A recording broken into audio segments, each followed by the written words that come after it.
Hey guys, this is the MMA Breakdown, and we're doing predictions for UFC Fight Night Holm versus Correia. Follow me on Twitter. My link is in the description at MMA Breakdown 0. And watch some of my other prediction videos for the card before this. Fight Night Lewis versus Hunt, or the one after it, Fight Night Queso versus Lee. Those will be linked in the description. Fight Night Holm versus Correia. Pretty much a terrible card. I think the one fight that I'm really excited for, or that I think has any value really at all, is Saffiedine and Dos Anjos, and the rest I could do without seeing. But let's try to do this as quickly as possible. Featherweight Alex Caceres, Rolando Gabriel Dye. And when I initially did my tape study for this fight, Caceres was slated to fight someone else, Guang Wan, and I was going to take Caceres. And now he's fighting Rolando Gabriel Dye. And I looked this guy up, real quickly, and of course I could find very little footage. The guy seems athletic, I guess, and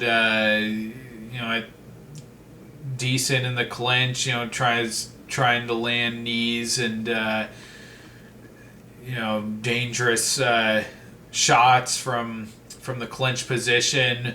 But you can tell I'm already trying to fish for things to say. So I'm going to take Caceres. I just don't see any of the people that they're...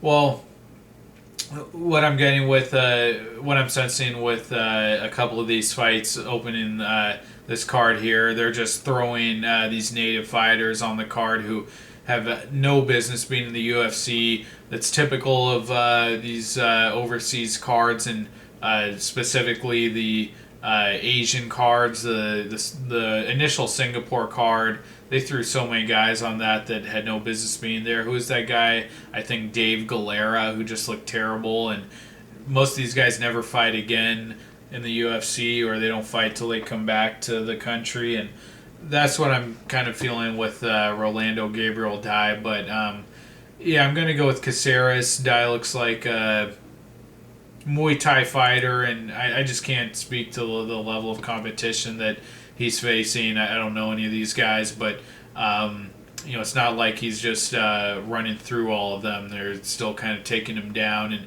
giving him a bit of a tough time from what I'm seeing. So I'm going to go with Caceres, who himself is a very inconsistent fighter. Had the performance of his life against Cole Miller. Was really putting everything together, and even against Yair Rodriguez. Went 5 rounds with him and didn't get dominated like most of the other people that Rodriguez did, that he's faced. And Caceres, it's worth it to note that some of these other Japanese fighters who he's fought on several of those Japanese cards, and they gave him these debuting Japanese fighters who he kind of struggled with, like Matanobu Tezuka, split decision. I think he fought, let me see here. Yeah, Kyung Ho Kang, that was a tough fight. That was just another split decision. And the Masanori Kanehara fight, which he actually lost. Caceres just seems to struggle with fighters with really basic, who are basic boxer wrestlers who can just come forward, apply pressure, and box their way into range and hit takedowns. And I don't really see that from Rolando. Looks like a Muay Thai guy, and Caceres with his unorthodox movement, and it's kind of has a capoeira kind of style where he's really wild, throws a lot of spinning stuff. Rolando doesn't look like the kind of fighter that's given Caceres trouble before. So I'm going to go with Caceres. I'm going to say by decision, I guess. All right. Next fight, women's bantamweight, Lucy Pudilova versus Ji Yeon Kim. I actually got, if you watched the end of my previous video for Hunt versus Lewis, you'll see that I got Ji Yeon Kim mixed up with another Japanese fighter making her debut on that card. But Ji Yeon Kim, I'm sure the ladies she's been fighting are absolute cans. I mean, I don't know that for sure. I don't follow the scene enough, but she had some wins where she was able to get the fight to the ground and looked kind of competent there. She got a rear naked choke in one of the fights, and the other fight got the lady to the ground and wailed on her. Pudilova, I thought she really showed up against Landsberg in her debut in the UFC, which was a rematch from a fight they had before the UFC. And in that fight before the UFC, Landsberg really cruised to a decision, and I thought she would do the same. But I actually thought Pudilova did enough to hurt her, and really came on strong as that fight went on. I thought she actually should have won the decision, but I think there's something there with Kim's game. I still think Pudilova and Landsberg are kind of low-level, female fighters, and yeah, I just see something there in Kim's game with the ground game. Pudilova doesn't really seem like she has a dominant skill, and still has kind of a game that's not assembled all that smoothly. So I'm actually going to go with Kim here, as crazy as that might be. But it's just something from what I saw. She looks like I think she looks like an aggressive ground fighter, and just a more aggressive fighter overall who pursues that finish more. All right, at flyweight, Naoki Inoue versus Carl-Jan de Tomas. Found extremely little footage on either of these guys. I think neither of them I was able to find even a full fight of theirs. Just clips from one. I think Inoue, I saw a clip of him on top of a guy, wailing on someone, which is basically what you see for almost all, regional MMA, is, a guy just in top position, just wailing on the other guy. And Carl-Jan de Tomas, has a thicker frame than Inoue. Kind of looks like a guy who might have a wrestling background.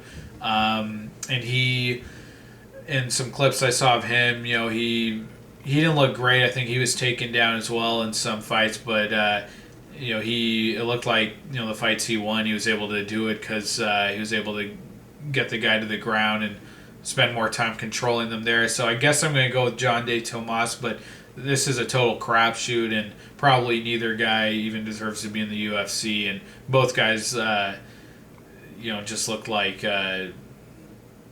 guys fighting on the regional scene who really weren't making an impression. So I highly doubt their UFC level. But if you guys know, by all means, let me know. But if I'm just if I have to make a blind pick here, I guess I'll go with John de Tomas. He seems like he has some kind of wrestling background.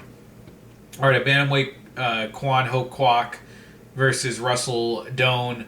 Definitely going with Doane. This looks like a setup fight for Doane to get back on track, get a good, exciting win.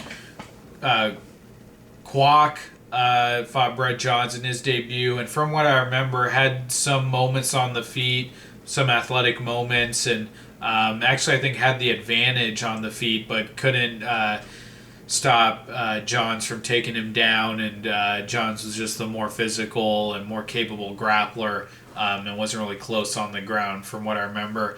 Doane's a scrapper, really aggressive, came out and cracked Pedro Munoz with some hard shots, and even on the ground the guy's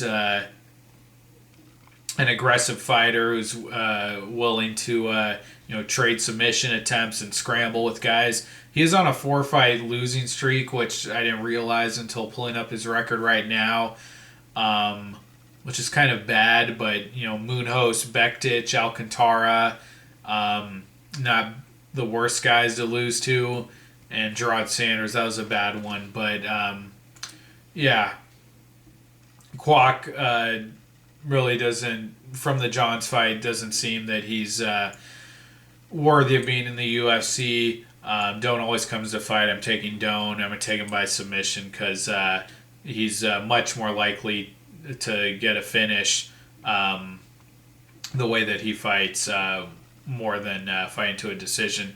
All right, at welterweight, Li Jingliang versus Jonathan Meunier.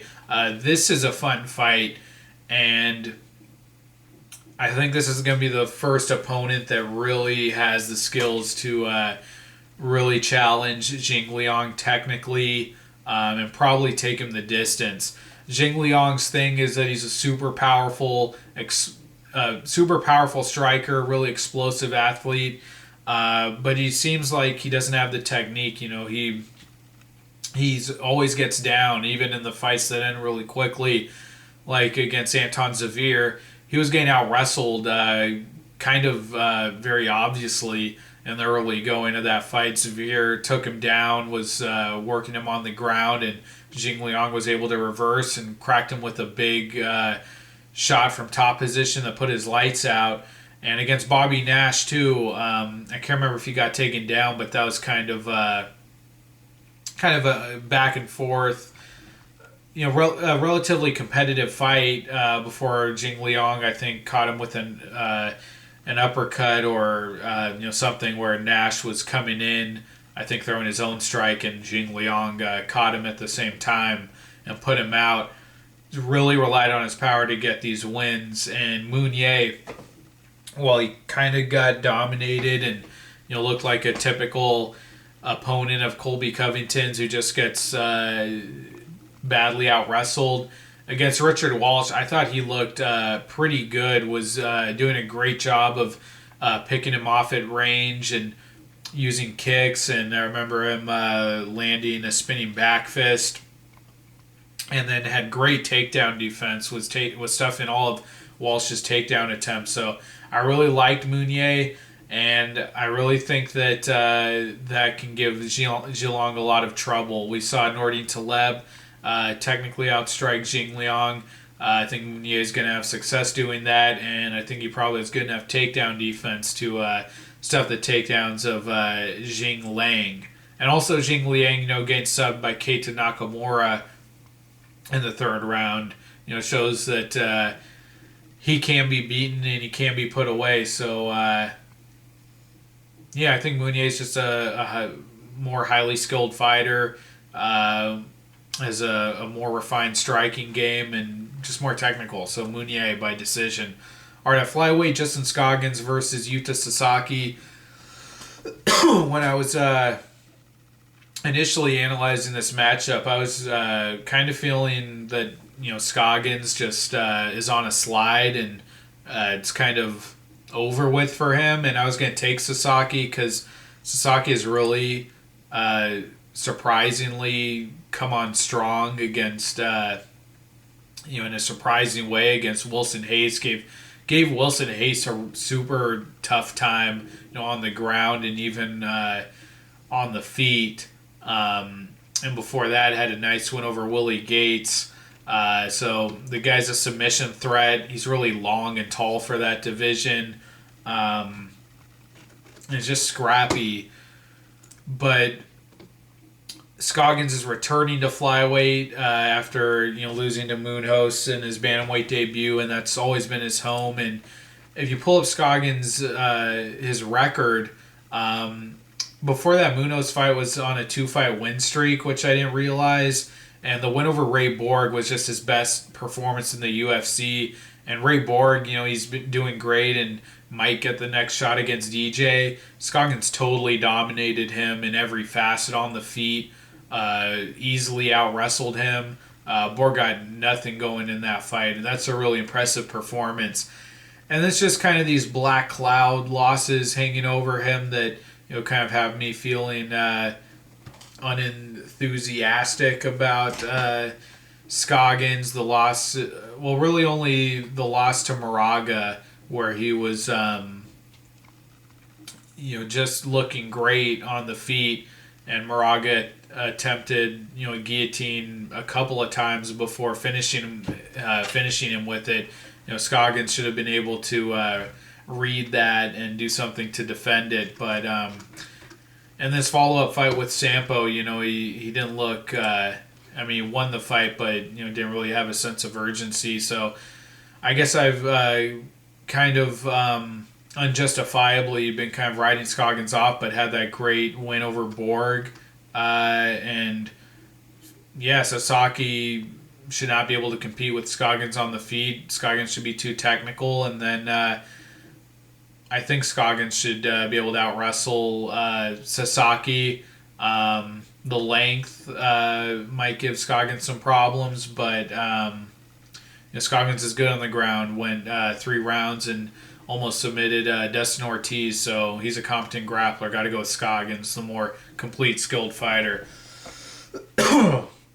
At heavyweight, Cyril Asker versus Walt Harris. I'm going with Cyril Asker here. Walt Harris has definitely improved since his first stint in the UFC. In his first couple of fights, and then when he returned against Opalele, was not the most durable fighter. Got finished by 2 of those guys. But wins over Cody East and Chase Sherman in a close fight against Abdurakhimov.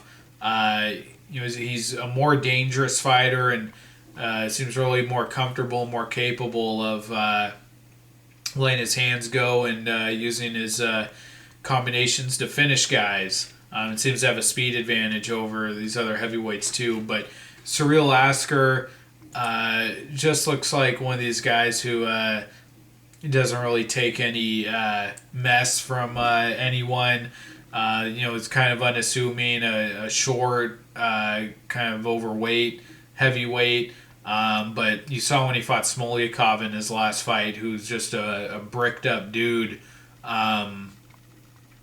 He got him down, I think hurt him on the feet, and got in back mount and just violently, with authority, pounded him out.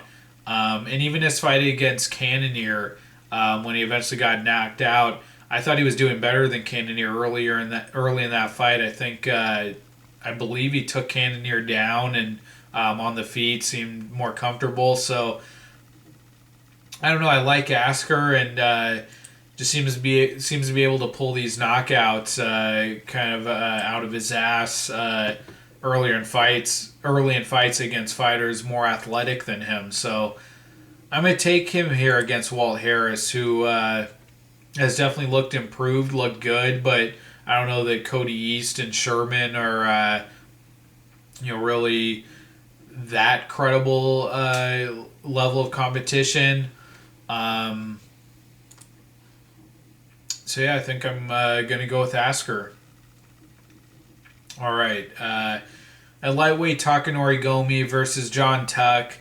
And this is just kind of a really depressing fight. For one thing, Gomi should absolutely not be fighting at 38 and just getting knocked out by everyone. Or finished in a kind of a brutal way by Miller, Lozon, and Jury. And Miller and Lozon, they're not finishing anyone these days. So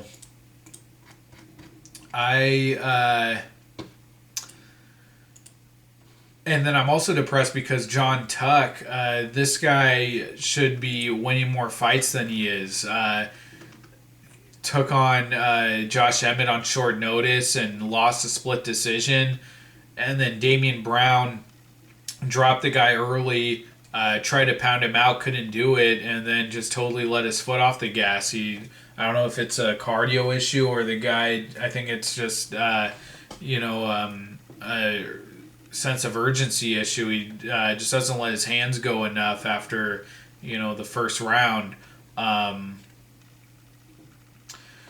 So, as crazy as it sounds, I just think that Gomi's willingness to get in a brawl and, he still has power, but just kind of that combined with John Tuck's inactivity and his low volume game, I think that could be enough to beat Tuck, to steal a decision from him, brawling with him and maybe landing some bigger shots. So I'm going to go with Gomi to win a decision. All right, at welterweight on the main card, Tarek Saffiedine versus Rafael dos Anjos, who's making his debut at welterweight. I don't like this fight at all for dos Anjos. I don't know how he's going to be at welterweight. That's always a question when a guy changes weight classes, but I think a big part of dos Anjos' game at lightweight was speed. And, I don't know at welterweight if he's that much smaller than the other guys there that he has a speed advantage. Saffiedine was able to stuff a lot of the takedown attempts of Dong Hyun Kim, who's a big, fluid grappler. And, if Saffiedine was able to do pretty well against him, I just don't see dos Anjos having much success against, the bigger fighter. And Saffiedine, he hurt Kim in that fight on one occasion. And dos Anjos, I just think, is a little bit chinny and doesn't have as much confidence in his hands.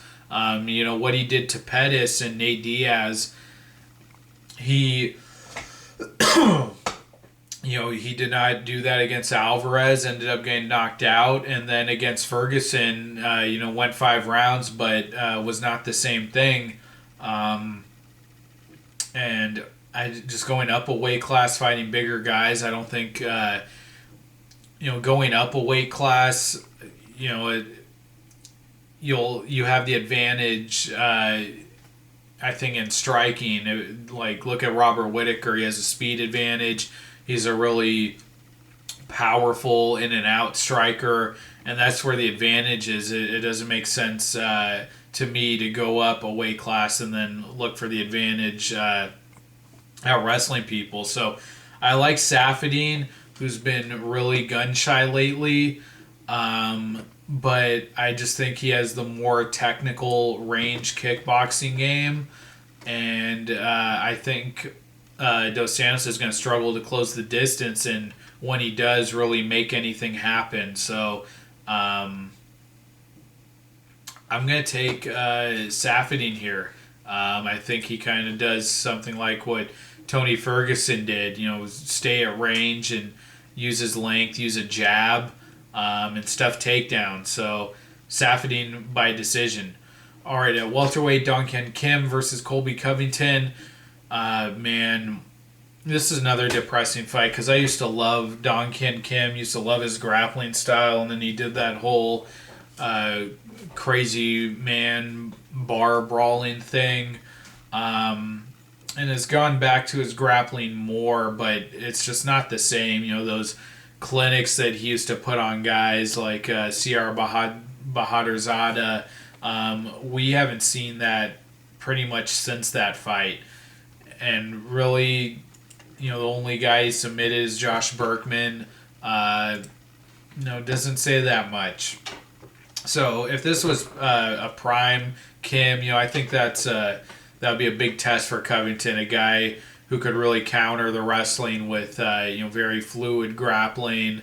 A guy who can actually hit reversals and really take the back well and ride a guy. But I think Kim's just getting kind of shop worn. The takedowns did not come easy against Saffiedine, and Covington is probably, if not the best, one of the best pure wrestlers in the UFC, and I just think he's got too much horsepower and athleticism for Kim at this point. Yeah, so I have to take Covington by decision. I don't think he pounds out Kim or submits him the way that he did to Max Griffin or Jonathan Mounier. So, Kim I think is too big, probably too durable for that. But then again, Kim, when he gets hit, he does not react well. Covington might be able to overwhelm him with strikes. And actually, I think I'm going to go with Covington by TKO now that I consider that. All the times Kim's been TKO'd. Yeah, and the way, Berkman scared him off in their fight, even when he had the clear advantage grappling. So, yeah, I'm going to take Covington by TKO. All right, at heavyweight, Arlovski versus Marcin Tybura. Another weird fight. Marcin Tybura, he should be the logical pick, being the young guy. Arlovski being on a bad losing streak, being really chinny. Just being shop-worn and getting up there in age. But this is a clear step down. Even though Tybura, I think, is a mean prospect, definitely not on the level of the guys that Arlovski has lost to, Ngannou, Barnett, Overeem, Miocic. This is still a guy, Tybura, who a couple fights ago was outworked and outboxed by Tim Johnson. And you had a great finish over Luis Enrique da Silva, Luis Enrique, but got off to a slow start. Enrique was able to, close the distance and land some big overhands on him. And I think Arlovski, given that time to work, is going to come out and be able to stick and move and play that game he did against Bigfoot, circling and timing his shots, like also how he fought Travis Brown. If Tim Johnson can outwork and beat Tybura to the punch all night, I think Arlovski can. But Arlovski's got a glass chin. Tybura has that power, but I still think Arlovski has enough craft in his game to beat a young kid like this who doesn't really get after it until later in the fight. Even the Victor Pesta fight, that he didn't really get going until late in the, or I guess it was early second round of that fight. But I believe, if I'm not mistaken, that Pesta had some success either taking him down or on the feet in that fight. But I'm going to take Arlovski. Yeah, I think he's, the veteran experience is still, I think, his experience, the difference between his experience and Tybura's lack of experience is still too great here. Yeah, I'm going to take Arlovski, and I might even take him by TKO. All right, a women's bantamweight, Holly Holm versus Betch Correia. Holly Holm, skilled range striker, has really struggled against Correia and against Shevchenko and De Randamie to maintain that lead or that advantage that she has early of outpointing her opponents from range, and kind of is hittable and doesn't really make adjustments to stop getting hit. But I think Correia, not only is it a big step down from Shevchenko and De Randamie, but just her style being kind of a shorter, compact fighter, with a short reach, it just seems like a tailor-made matchup for Holm style to just outpoint her, outstrike her from range. Using her kicks and her long strikes. I like Holm to decision her here all day here and possibly knock her out because Correia doesn't seem to be very durable. She nearly got killed by Marion Renault, and we all remember how the Holm Renault fight went. And Rousey knocked her out. So I like Holm here. If she can't get it done here, I mean, there's just absolutely no hope for her. She'll go down as the biggest bust in MMA history, being the former champ and doing what she did to Ronda. If she can't beat Correia, I mean, that's terrible for her. But I don't see how Correia wins. I've never been impressed with Correia. Always been overhyped. I didn't think she deserved the shot against Rousey, and can't even really prove it fighting mid-level competition. Lost to Pennington, and then like I said, Renault being just a more dangerous fighter. Even though Correia had, I think, one round where she clearly outboxed her and had proved to have the better boxing, just got nailed with some hard shots that almost put her out, and shots from range. So I think Holm should definitely outpoint her. So Holm by decision. All right, those are my picks. I guess a bit of a rough card to get through. Not really very inspiring to really be excited giving predictions for this card, but that's it, guys. Thank you for watching. Follow me on Twitter. My link is in the description at MMA Breakdown 0. And I will be back with predictions for the next event, Fight Night Chiesa versus Lee, which I am actually a lot more excited for than this card or even the Australia card. So that should be a better one, and I'll be more excited for that one. But thanks, guys. I'm sorry, my most confident picks. I always forget. So we're going to go with Holly Holm, Russell Doane, Justin Scoggins. I'm going to go with Colby Covington. And I wanted to go with Tarek Saffiedine, but I think instead of Saffiedine, I'm going to go with Mounier. Dos Santos is still a former champ. Saffiedine looking kind of shop-worn lately. I still would pick him to win that fight, but I think now I'm going to go with Mounier. So, Doane, Mounier, Scoggins,